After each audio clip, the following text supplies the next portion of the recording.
If you are experiencing foundation issues, get a free estimate from Ox Foundations.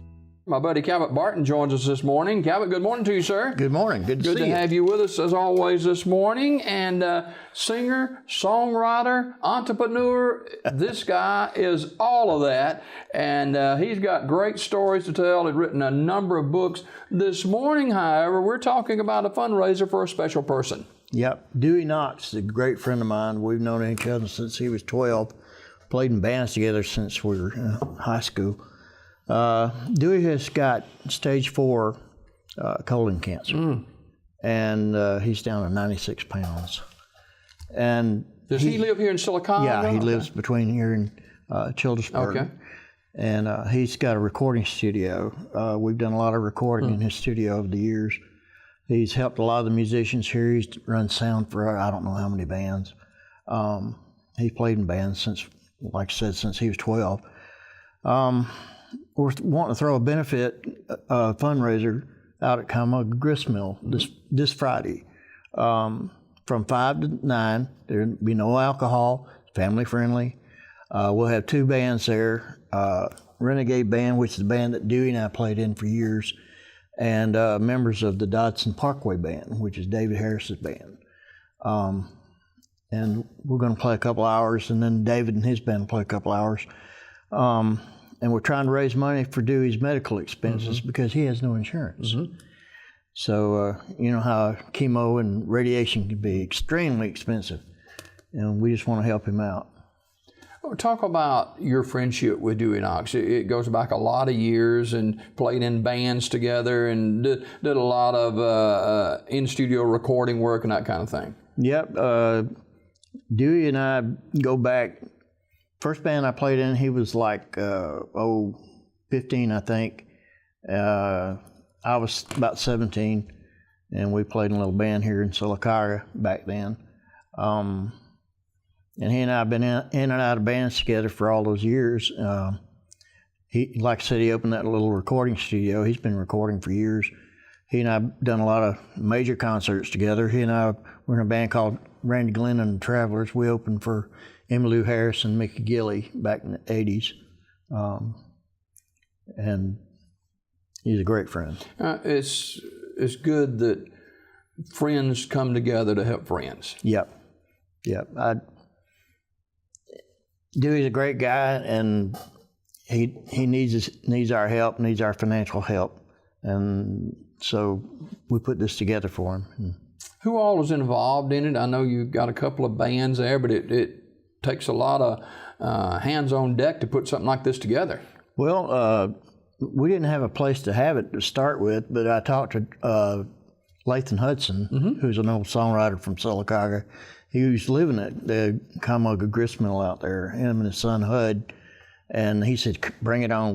We'll have it here." So we're going to have it there, and the other musicians in the band with Dewey and I that'll be performing will be Dewey, Dexter Dowdy, Marty Coleman, Roy Strickland, and a guy named Butch. I can't think of Butch's name. Were they in the band originally, some of those guys? Yeah, they were all, and Jimmy Cleveland. Okay. We were all playing in Renegade for years. Roy goes way back with us. What kind of music did y'all do back then? We did country and new country and old rock. Okay. Mostly. Now that's going to be Friday night, is that right? Okay, at Cabot Gristmill over in Childersburg, and Dewey Knox. A lot of people know Dewey and know his story, and it's a fundraiser to help alleviate some of the medical cost. It's difficult. I can't imagine not being walking in Dewey's shoes, but it's got to be difficult, as sick as he is, and then you got the financial cost on top of that for his care. Yeah, it's tough on him. He's down to 96 pounds, bless his heart, and we all love him. I bet you do. Cabot Barden, our guest this morning. Speaking of music and that sort of thing, Cabot, a prolific writer. What's your latest book you got out? Well, I've got it right here. Field of Bones is my newest one. This is number 11. I'm working on number 12 now. This one is number 3 in the Train from Tombstone series. One of the main characters is U.S. Marshal John T. Wayne. And this one is out in Oklahoma and Arkansas. U.S. senators kidnapped back in the early 1900s, and U.S. Marshals have to come in and find him.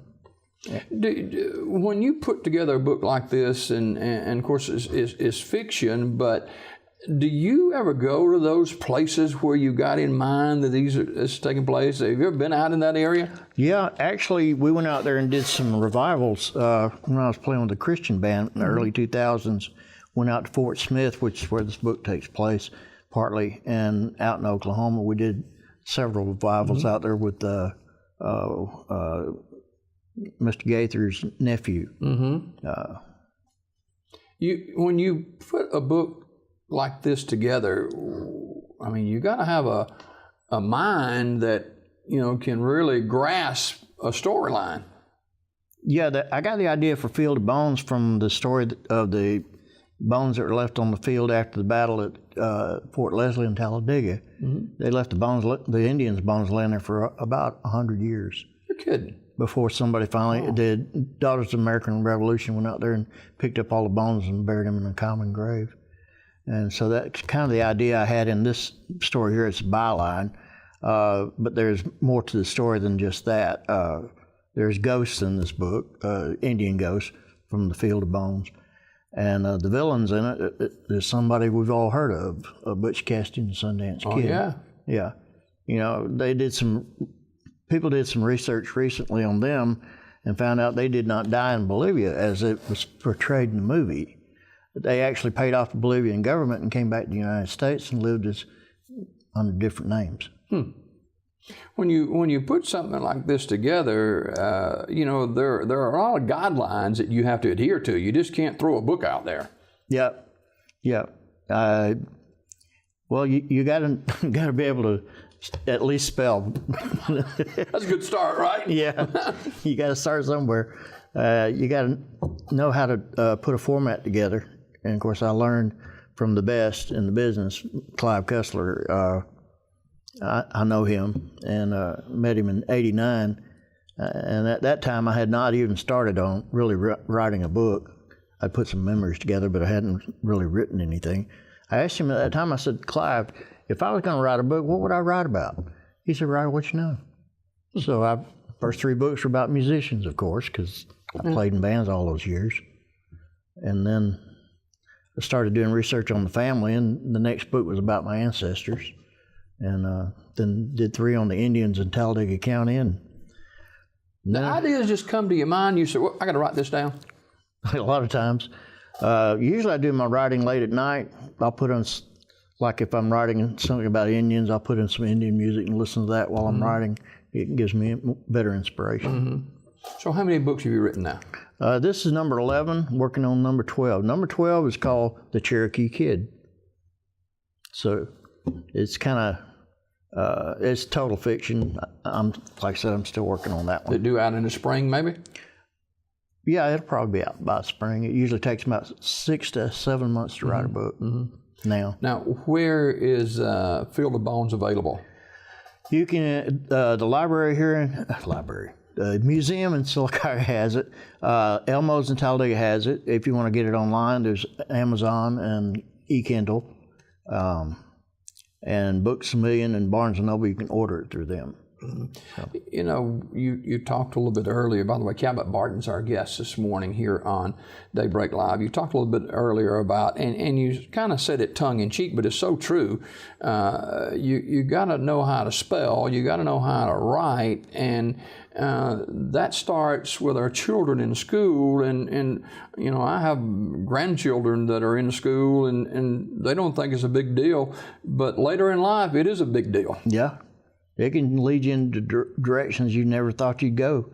I belong to the Central Alabama Writers Guild and Alliance here in Silicaca, and we're going to hold a writers competition for young writers. All the high schools will be involved. You can talk to the people at the museum. They'll be glad to help you out, get an application, fill it out. And I'm sure that we'll be bringing them to the schools for the kids to fill out, and it's like a I think 3 or 4 page novelettes, what we're calling it. Just write a short story and we'll judge it, and we'll be giving away cash prizes sometime this spring, I think. You know, Cabot, a lot of great writers have started from something just like that. Yep, that's true.